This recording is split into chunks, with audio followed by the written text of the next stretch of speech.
Hello friends, welcome to JSSC education. मैं कुमार स्वागत करता हूं आपका जेएसएससी एजुकेशन पर। हमने जेपीएससी सिविल सर्विसेज के प्रारंभिक परीक्षा के एक topic general questions of miscellaneous nature, इसके वीडियो सीरीज को शुरू किया है। आज इसके पार्ट 2 को करेंगे। पार्ट 1 का रिस्पांस आप लोगों की तरफ से काफ़ी अच्छा मिला है, काफ़ी मैसेजेस और कमेंट्स आप लोगों का मिला है। इससे ये पता चलता है कि ये वीडियो सीरीज आप लोगों को काफ़ी लाभ पहुँचाएगा। तो आज इसके पार्ट 2 को करेंगे। तो आइए शुरू करते हैं। मैं जिस टॉपिक की बात कर रहा हूँ वो सिलेबस का ये टॉपिक है, general questions of miscellaneous nature. Total 15 questions इससे आते हैं और हम लोगों ने environmental protection, biodiversity and climate change इस टॉपिक से शुरू किया है और बारी बारी से हम लोग इस 8 टॉपिक को कंप्लीट करेंगे। तो आइए इसके नेक्स्ट पार्ट को देखते हैं। अगर आप लोगों ने पार्ट 1 नहीं देखा है तो पहले आप उसे देख लें, क्योंकि कहीं ना कहीं ये पार्ट 2 जो है पार्ट 1 से ही कनेक्टेड है। अगर आपका वो देखा हुआ नहीं रहेगा तो आपको पार्ट 2 को समझने में थोड़ी परेशानी होगी, और अगर आप सारे पार्ट को सिलसिलेवार ढंग से देखते हैं तो आपका पूरा टॉपिक जो है काफ़ी अच्छी तरीके से कंप्लीट हो जाएगा। और क्वेश्चंस जो भी इसमें आएंगे मैं उम्मीद करता हूं कि वो सारे क्वेश्चंस आपसे बनेंगे। लास्ट पार्ट में हम लोगों ने क्या कवर किया था, पहले उसे देख लेते हैं। हमने IUCN पढ़ा था, international union for conservation of nature. Red data book पढ़ा था। रेड डेटा लिस्ट में सम्मिलित भारतीय जीव जंतु की जो प्रजाति है उसे हमने देखा था। स्टॉकहोम अंतर्राष्ट्रीय शिखर सम्मेलन, इसे पढ़ा था। संयुक्त राष्ट्र पर्यावरण कार्यक्रम, यूनाइटेड नेशन इन्वायरमेंट प्रोग्राम, इसे हमने देखा था। साइट्स देखा था, convention on international trade in endangered species, Vienna अभिसमय, वियना कन्वेंशन पढ़ा था, और मॉन्ट्रियल प्रोटोकॉल पढ़ा था। ठीक है, अब आगे बढ़ते हैं। आगे बढ़ने से पहले एक छोटा सा अनाउंसमेंट आप लोगों के लिए। जेएसएससी एजुकेशन अपने मोबाइल ऐप के through JPSC test series, JSSC CGL full video course और इसी का सेपरेट वीडियो कोर्स और जेएसएससी टेस्ट सीरीज इसे लाया हुआ है। अगर आपको इस कोर्स को और इस टेस्ट सीरीज को ज्वाइन करना है तो आप गूगल प्ले पे जाइए, जेएसएससी एजुकेशन के नाम से सर्च कीजिए और इसके ऐप को डाउनलोड कर लीजिए और इस कोर्सेस और टेस्ट सीरीज का आप लाभ ले सकते हैं। तो आइए आज देखते हैं कि आज हम लोग किस टॉपिक को कवर करेंगे। हमारा पहला टॉपिक होगा पृथ्वी शिखर सम्मेलन 1992, एजेंडा 21, रियो घोषणा, UNFCCC united nation framework convention और climate change, conference of parties और पर्यावरण संरक्षण की दिशा में भारत सरकार द्वारा उठाए गए कदम। इन सभी को आज हम लोग कंप्लीट करेंगे। तो सबसे पहला टॉपिक है पृथ्वी शिखर सम्मेलन 1992। ये सम्मेलन बेसिकली पर्यावरण और विकास पर एक संयुक्त राष्ट्र सम्मेलन था, मीन्स इन्वायरमेंट और डेवलपमेंट पे। इसका फुल फॉर्म ही देखें तो United nation conference on environment and development. ये सम्मेलन बेसिकली जो पर्यावरण की रक्षा करने के लिए आयोजित किया गया था। और ये कहाँ किया गया था? 3 से 14 जून 1992 को रियो डी जेनेरियो, ब्राज़ील में। आप में से बहुत सारे लोगों को शायद पता नहीं होगा कि रियो डी जेनेरियो का क्या अर्थ होता है। इसका अर्थ होता है रिवर ऑफ जनवरी। ये आपके एग्जाम की दृष्टि से तो इम्पोर्टेंट नहीं है, पर आपको जानकारी होनी चाहिए कि रियो डी जेनेरियो ऐसा नाम क्यों है। तो इसका अर्थ होता है रिवर ऑफ जनवरी। इसके पीछे भी एक बहुत अच्छी कहानी है, वो आपके एग्जाम के पॉइंट ऑफ व्यू से इंपॉर्टेंट नहीं है, इसलिए मैं आपको यहाँ पर बता नहीं पाऊंगा। आप गूगल पे सर्च करेंगे तो आपको ये पूरा हिस्ट्री पता चल जाएगा। ठीक है, वैसे ब्राज़ील की राजधानी क्या है? ब्राज़ीलिया। ठीक है, तो इस सम्मेलन में 182 देशों के प्रतिनिधियों ने भाग लिया था। इस सम्मेलन को हम लोग रियो सम्मेलन, रियो डी जेनेरियो अर्थ समिट और पृथ्वी सम्मेलन के नाम से भी जानते हैं। और इस सम्मेलन में मुख्य रूप से किन बातों पर चर्चा हुई थी, तो वो है जलवायु परिवर्तन, क्लाइमेट चेंज, जैव विविधता, बायोडाइवर्सिटी और सतत विकास, मीन्स सस्टेनेबल डेवलपमेंट पे। तो इन 3 मुद्दों पर इस सम्मेलन में बात हुई थी। जो भी इंफॉर्मेशन को मैंने रेड में किया हुआ है आप उस पर ज़्यादा ध्यान देंगे। इस डेट को भी आप याद रखेंगे। अगर डेट को याद ना रखें तो आप कम से कम ईयर को जरूर याद रखें। ठीक है, कि पृथ्वी शिखर सम्मेलन कब हुआ था? तो 1992 में। उसके बाद आप इस सम्मेलन को क्या किस किस नाम से जानते हैं आप इसे भी ध्यान में रखेंगे। और इस सम्मेलन में किन किन बातों पर चर्चा हुई थी उसे तो आपको याद रखना ही है। जलवायु परिवर्तन, जैव विविधता और सतत विकास। ठीक है, इस सम्मेलन में इस बात पर भी जोर दिया गया था कि सभी राष्ट्रों को एक वैश्विक साझेदारी कायम करने की ज़रूरत है। अगर हम लोग साथ मिलकर काम नहीं करेंगे तो पर्यावरण का संरक्षण अच्छे से नहीं कर पाएंगे। तो वैश्विक साझेदारी बहुत ही इम्पॉर्टेंट है। अगर आपको पर्यावरण को संरक्षित रखना है तो वैश्विक साझेदारी होनी चाहिए और लॉन्ग टर्म डेवलपमेंट पे आपका जोर होना चाहिए, मीन्स दीर्घकालीन विकास पर जोर होना चाहिए। अगर ये 2 चीज़ को आप लेके चलते हैं तो पर्यावरण को ह्रास होने से, जल्द ह्रास होने से आप बचा सकते हैं। इस सम्मेलन में 2 दस्तावेज भी साइन किए गए थे। एक था एजेंडा 21 और दूसरा था रियो घोषणा, और साथ में 3 महत्वपूर्ण कन्वेंशन को इस सम्मेलन ने जन्म दिया था। कौन सा वो कन्वेंशन था? तो UNFCCC, united nation framework convention और क्लाइमेट चेंज, जैव विविधता पर कन्वेंशन और मरुस्थलीकरण पर UN कन्वेंशन। इस 3 कन्वेंशन को इस सम्मेलन ने जन्म दिया था। मैंने लास्ट पार्ट में बताया था कि कन्फ्रेंस क्या होता है, कन्वेंशन क्या होता है और प्रोटोकॉल क्या होता है। तो आपको याद होगा कि एक कन्फ्रेंस में ये देखा जाता है कि अगर उस कन्फ्रेंस में जिस बात पे चर्चा हो रही है, अगर उसके मुद्दे पर आगे भी बात करनी है तो हम उसके लिए कन्वेंशन आयोजित करते हैं, और फिर कन्वेंशन में एक बेसिक गाइडलाइन बनाया जाता है, और उस बेसिक गाइडलाइन के बातों को अगर हम लोगों को लीगल ऑब्लिगेशन देना है तो हम प्रोटोकॉल साइन करते हैं। तो उसी तरह से इस सम्मेलन में ये 3 कन्वेंशन बनाए गए थे, UNFCCC, जैव विविधता और मरुस्थलीकरण पर UN कन्वेंशन। अब एजेंडा 21 क्या है? तो एजेंडा 21 बेसिकली पर्यावरण और विकास के संदर्भ में एक अंतर्राष्ट्रीय दस्तावेज है, एक डॉक्यूमेंट था जिसमें कि बहुत सारे बातें की गई थी कि किस किस बातों को आपको राष्ट्र जो मेंबर कंट्रीज़ हैं उनको मानना है और अपने नीतियों को उसके अनुरूप बनाना है। यह बाध्यकारी नहीं था, इसमें कही गई बात बाध्यकारी नहीं थी, पर राष्ट्रों से यह अपेक्षा की गई थी कि अपने विकास की नीतियों को वो एजेंडा 21 की नीतियों के अनुरूप ही निर्माण करेंगे। ठीक है, एजेंडा 21 में जिस बातों को रखा गया था उस बातों को ध्यान में रख के ही वह अपने राष्ट्र की नीतियों का निर्धारण करेंगे। ठीक है, अब हम लोग देखते हैं कि एजेंडा 21 के विषय क्या क्या थे। तो इसमें गरीबी पर जोर दिया गया था, मानवीय व्यवस्थापन पर जोर दिया गया था, उपभोग के ढंग पर जोर दिया गया था, वित्तीय संसाधन पर जोर दिया गया था, स्वास्थ्य पर जोर दिया गया था और प्रौद्योगिकीय उपकरण पर जोर दिया गया था। बेसिकली कहने का अर्थ यह है कि एजेंडा 21 में दिए गए विषयों के बारे में अगर आप पहले सोचते हैं तो आप पर्यावरण के संरक्षण पर अच्छी तरीके से काम कर पाएंगे। अगर आप गरीबी उन्मूलन के बारे में सोचेंगे, आप पर्यावरण को संरक्षित रख पाएंगे। अगर आप गरीबी को दूर करते हैं, मान लेते हैं कि कोई गरीब जो है, अगर वो गरीब ही रहता है तो वो अपने जीविका को कैसे ढूंढेगा? वो क्या करेगा कि वन को काटेगा, पेड़ों को काटेगा। तो अगर वो पेड़ कटता है, वन कटता है, तो कहीं ना कहीं पर्यावरण का ह्रास होगा और आप इन्वायरमेंट को संरक्षित नहीं रख पाएंगे। तो अगर आप गरीबी को ही दूर कर देते हैं तो ऐसी नौबत ही नहीं आएगी कि पर्यावरण को संरक्षण के बारे में आपको सोचना पड़ेगा। तो इन सभी बातों का अगर आप ध्यान रखते हैं तो आप पर्यावरण का संरक्षण बेहतर ढंग से कर पाएंगे। तो एजेंडा 21 के विषय में यही कहा गया है कि आपको अपने राष्ट्र की नीतियों का जो निर्माण जो है इस एजेंडा 21 के दिए गए विषयों के अनुरूप ही करना है। आपको गरीबी के बारे में पहले सोचना है, मानवीय व्यवस्थापन के बारे में सोचना है, उपभोग का ढंग कैसा होना चाहिए उसके बारे में सोचना है, और वित्तीय संसाधन का आप कैसे यूज़ करेंगे, उसका बेटर यूज कैसे आप करें तो उसके बारे में आपको सोचना है। आप स्वास्थ्य पर ध्यान देंगे, अपने जो नागरिक हैं, अपने जो आपके जो सिटीजन है उसके स्वास्थ्य पर ध्यान देंगे, और प्रौद्योगिकी उपकरण के बारे में सोचेंगे कि कैसे आप टेक्नोलॉजी के यूज़ करके जो है आप पर्यावरण के संरक्षण के बारे में सोच सकते हैं। इसके अलावा रियो घोषणा, इस दस्तावेज को भी इस सम्मेलन में अपनाया गया था। इस दस्तावेज की मुख्य जो बातें थी वो था कि पर्यावरण संरक्षण विकास की प्रक्रिया का एक अंग है। मीन्स अगर आप डेवलपमेंट की ओर आगे जाते हैं तो वहाँ आपको पर्यावरण संरक्षण के बारे में सोचना होगा। आप ऐसा नहीं कर सकते कि आप डेवलपमेंट करते चले गए और पर्यावरण का ह्रास करते चले गए। आपको पर्यावरण को संरक्षित रखते हुए अपने विकास के बारे में सोचना है। ज्ञान और तकनीक की साझेदारी करनी है। अगर किसी कंट्री के पास ऐसा कुछ टेक्नोलॉजी है, ऐसा कोई ज्ञान है जिससे कि वो पर्यावरण को संरक्षित रखते हुए डेवलपमेंट के बारे में सोच सकता है, तो उससे जो है मेंबर कंट्री के साथ जो है उसको शेयर करना है। गरीबी उन्मूलन के बारे में सोचना है, और ये जरूरी क्यों है? तो सतत विकास की प्राप्ति के लिए जरूरी है। Means sustainable development. मैंने आपको बताया था कि सतत विकास क्या होता है कि वर्तमान पीढ़ियों की ज़रूरतों को पूरा करते हुए भविष्य की पीढ़ियों के लिए संसाधनों को सुरक्षित रखना। मीन्स आप वर्तमान की पीढ़ियों के ज़रूरतों को तो पूरा कर ही रहे हैं, साथ ही साथ भविष्य की पीढ़ियों के बारे में भी सोच रहे हैं। तो ऐसे विकास को हम लोग सतत विकास कहते हैं, और सतत विकास की प्राप्ति के लिए आपका गरीबी उन्मूलन होना बहुत ही जरूरी है। पर्यावरण और विकास नीतियों के अनुरूप संसाधन का उपयोग का अधिकार। मीन्स जिस भी कंट्री पर्यावरण और विकास की नीति को इस तरह से बनाता है कि इससे पर्यावरण का जो ह्रास हो वो कम हो और वो संरक्षित रह पाए, उसको उसी तरह का अधिकार मिलना चाहिए संसाधन का उपयोग करने का।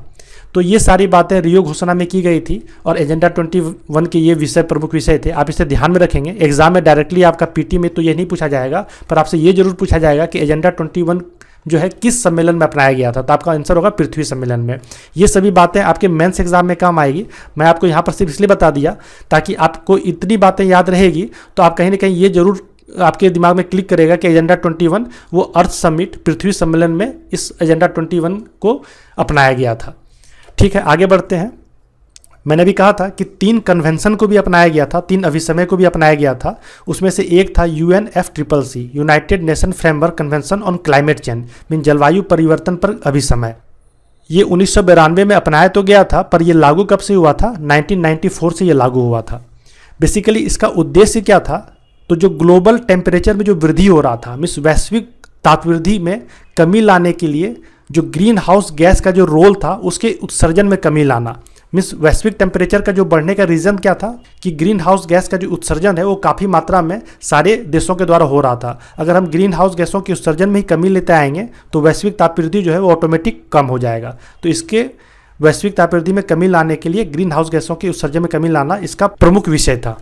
बाढ़ एवं सूखे से प्रभावित इलाकों का संरक्षण, मीन्स जो भी इलाके बाढ़ और सूखे से प्रभावित हैं उसका संरक्षण इस कन्वेंशन की मुख्य बातों में से एक था।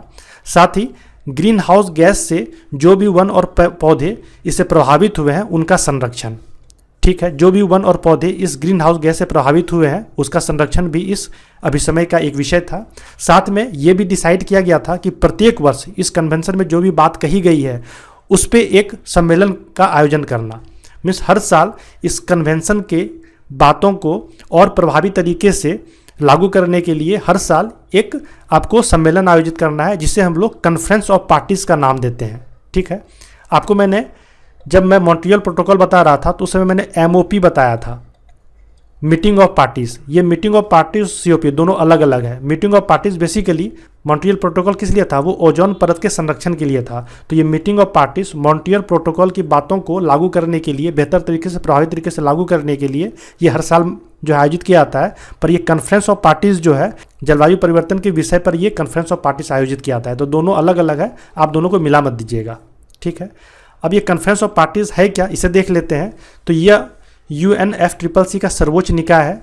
मीन्स हर साल इसके सम्मेलन आयोजित किए जाते हैं और विभिन्न दलों के प्रतिनिधि इस सम्मेलन में भाग लेते हैं और इसका जो सत्र होता है वो हर साल होता है। ठीक है, बेसिकली अभी मैंने बताया आपको कि अभिसमय के प्रावधानों के प्रभावी कार्यान्वयन को सुनिश्चित करने के लिए ही ये कॉन्फ्रेंस ऑफ पार्टी का आयोजन किया जाता है। ठीक है, और इसमें समीक्षा की जाती है कि जो है किस किस चीज़ों को और बेहतर तरीके से हम लोग अपना सकें, अपने राष्ट्र की नीतियों में उसको सम्मिलित कर सकें, जिससे कि जो जलवायु परिवर्तन है, क्लाइमेट चेंज है, उसको हम लोग कम कर सकें। ठीक है, COP के अब तक कुल 25 बैठक हो चुके हैं और जो 26वां बैठक था वो 9 से 19 नवंबर 2020 के बीच ग्लासगो UK में प्रस्तावित था, पर कोविड के चलते जो है ये हो नहीं सका और यह अब 1 से 12 नवंबर 2021 के बीच में ग्लासगो UK में ही होना है, रिशेड्यूल कर दिया गया है। तो आप इसे ध्यान में रखेंगे, आपसे पूछा जाएगा कि COP का 26 जो बैठक है वो कहाँ होने वाला है, तो ये ग्लासगो UK में होने वाला है और कब होने वाला है, तो नवंबर 2021 में होने वाला है। अब आपको COP का जो महत्वपूर्ण बैठक हुआ है उसको भी ध्यान में रखना है। सारे बैठक को तो आपको ध्यान में नहीं रखना है, हर बैठक को याद रख पाना भी पॉसिबल नहीं है और वो आपके लिए जरूरी और इंपॉर्टेंट भी नहीं है। तो आपको सिर्फ इंपॉर्टेंट जो बैठक हुआ था जिसमें महत्वपूर्ण बातें उभर कर सामने आई थी, आप बस उस जो है बैठक को याद रखेंगे। जैसे कि COP 3 जिसमें कि क्योटो प्रोटोकॉल साइन किया गया था, उसके बाद COP 15 कोपेनहेगन सम्मेलन, COP 16 कानकुन सम्मेलन, COP 21 पेरिस सम्मेलन। इस तरह से जो इम्पोर्टेंट सम्मेलन है उस पर हम लोग बात करेंगे। हम लोग नेक्स्ट वीडियो पर इस सारे मीटिंग जो इम्पोर्टेंट मीटिंग है उस पर बात करेंगे। और आज के वीडियो को खत्म करने से पहले हम लोग एक और टॉपिक को पढ़ेंगे कि पर्यावरण संरक्षण की दिशा में भारत सरकार द्वारा क्या क्या कदम उठाए गए। मैंने आपको लास्ट पार्ट में बताया था कि जो स्टॉकहोम सम्मेलन हुआ था 1972 में, पर्यावरण को देखते हुए, पर्यावरण संरक्षण को देखते हुए वो पहला सम्मेलन था, पहला वैश्विक सम्मेलन था। तो उसके बाद भारत सरकार ने भी सोचा कि हमें भी अपने राष्ट्र में पर्यावरण संरक्षण के लिए ध्यान देना चाहिए और उन्होंने कई कदम उठाए। जो सबसे पहला कदम था वो था कि अनुच्छेद 48A को संविधान में जोड़ा गया। ठीक है, यह मूल संविधान का पार्ट नहीं है, इसे संविधान संशोधन के द्वारा जोड़ा गया है और यह 42वें संविधान संशोधन 1976 के द्वारा जोड़ा गया है। इस अनुच्छेद में क्या बात कही गई है, तो पर्यावरण का संरक्षण तथा संवर्धन और वन्य तथा वन जीवों की रक्षा, इसकी बात की गई है। और ये अपेक्षा की गई है कि राज्य देश के पर्यावरण के संरक्षण तथा संवर्धन का और वन्य तथा वन जीवों की रक्षा करने का प्रयास करेगा। ठीक है, ये अनुच्छेद 48A जो है आपका नीति निर्देशक तत्व का ही एक पार्ट है। आपको पता होगा कि नीति निर्देशक तत्व जो है वो आपका अनुच्छेद 35 से लेकर 51 तक होता है। तो ये 48A जो है आपका नीति निर्देशक तत्व का ही एक भाग है, means directive principle of state policy का ही एक हिस्सा है।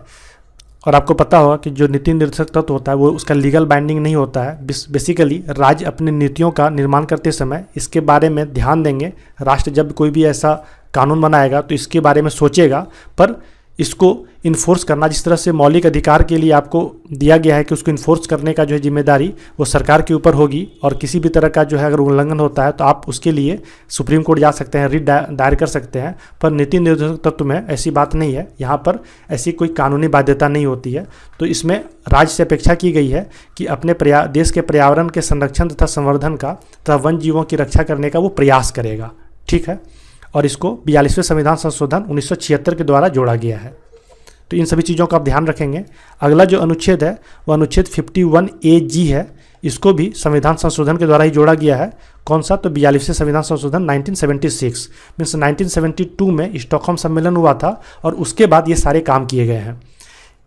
ये मूल कर्तव्य का एक हिस्सा है। इसमें कहा गया है कि भारत के प्रत्येक नागरिक का ये कर्तव्य होगा कि वह प्राकृतिक पर्यावरण की, जिसके अंतर्गत वन, झील, नदी और वन्य जीव हैं, उसकी रक्षा करेंगे और उसका संवर्धन करेंगे तथा प्राणी मात्र के प्रति दयाभाव रखें।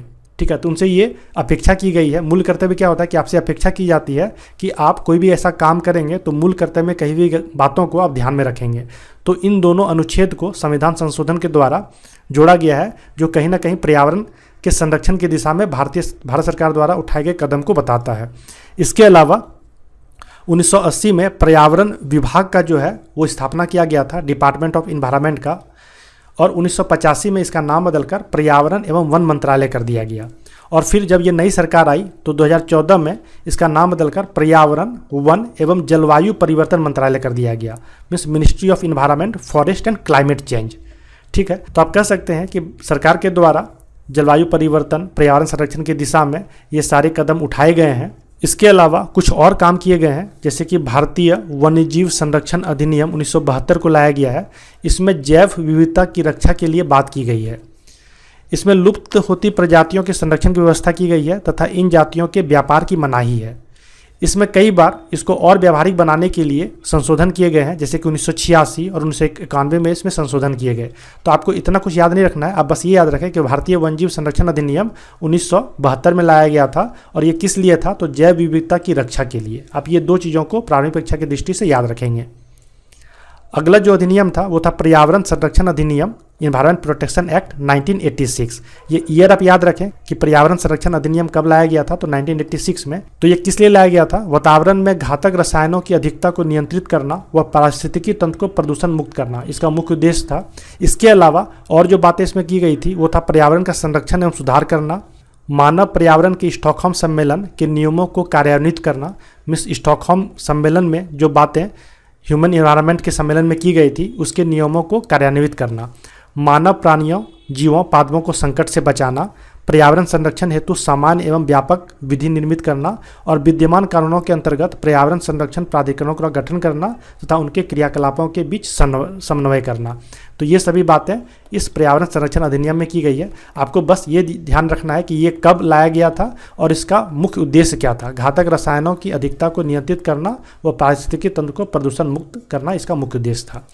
ठीक है, तो उम्मीद करता हूँ कि ये वीडियो सीरीज आपको अच्छा लग रहा होगा। नेक्स्ट पार्ट में हम लोग COP3 Kyoto protocol, COP15 Copenhagen शिखर सम्मेलन, COP16 कानकुन सम्मेलन, COP17 डरबन सम्मेलन, COP21 पेरिस सम्मेलन और COP25 मैड्रिड सम्मेलन पढ़ेंगे।